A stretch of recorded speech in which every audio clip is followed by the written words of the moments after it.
Différence numéro 9. Les riches gèrent bien leur argent et les pauvres le gèrent mal. L'argent n'est qu'un outil, comme votre ordinateur ou votre téléphone. Donc, vous devez apprendre à vous en servir. Nous passons de nombreuses heures à apprendre comment utiliser un ordinateur. Mais lorsqu'il s'agit d'argent, les gens ignorent ce simple fait et ne veulent pas prendre un livre pour apprendre comment fonctionne l'argent et comment le gérer. Pour moi, c'est insensé, car nous travaillons de 9h à 17h chaque semaine pour cet argent. Mais quand il s'agit d'apprendre à le gérer, beaucoup de gens échouent.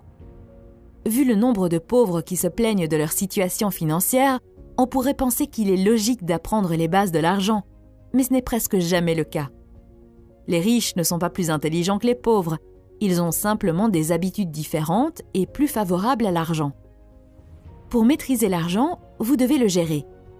Dire « je commencerai à gérer mon argent dès que j'en aurai », c'est comme une personne en surpoids qui dit « je commencerai à faire de l'exercice et à suivre un régime dès que j'aurai perdu 5 kilos ». Commencez d'abord par gérer correctement l'argent que vous avez, puis vous aurez plus d'argent à gérer. Si votre fils ne sait même pas manier et entretenir son vélo, lui achèteriez-vous une voiture ? Bien sûr que non. La même logique s'applique à l'univers et à vous. L'univers dit « tant que vous n'aurez pas montré que vous pouvez gérer ce que vous avez, vous n'en aurez pas plus ». L'auteur dit même que si vous empruntez de l'argent pour vivre, vous devez apprendre à gérer cet argent. Le plus important est d'exercer les muscles de la gestion de l'argent pour que cela devienne une habitude. Il est très important de commencer par créer l'habitude. Par exemple, si votre objectif est d'aller à la salle de sport tous les matins pour pouvoir faire des squats avec 100 kilos, vous devez d'abord apprendre à soulever une couverture d'1 kilo avant de soulever un poids lourd de 100 kilos. Si vous n'avez pas l'habitude de soulever la couverture et de vous lever du lit, vous ne pourrez jamais atteindre votre objectif.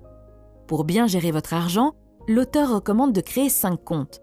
Le compte d'investissement, le compte de loisirs, le compte d'éducation, le compte de dons et le compte de dépenses. Vous devez placer 10% de votre revenu après impôt sur votre compte d'investissement. C'est le compte qui va créer l'oie qui pond des œufs d'or. Ecker recommande également de mettre un montant égal, 10% sur votre compte de loisirs. L'argent sur le compte de loisirs doit être dépensé à la fin du mois pour des activités amusantes. Vous devez dépenser cet argent de manière à vous sentir riche et heureux.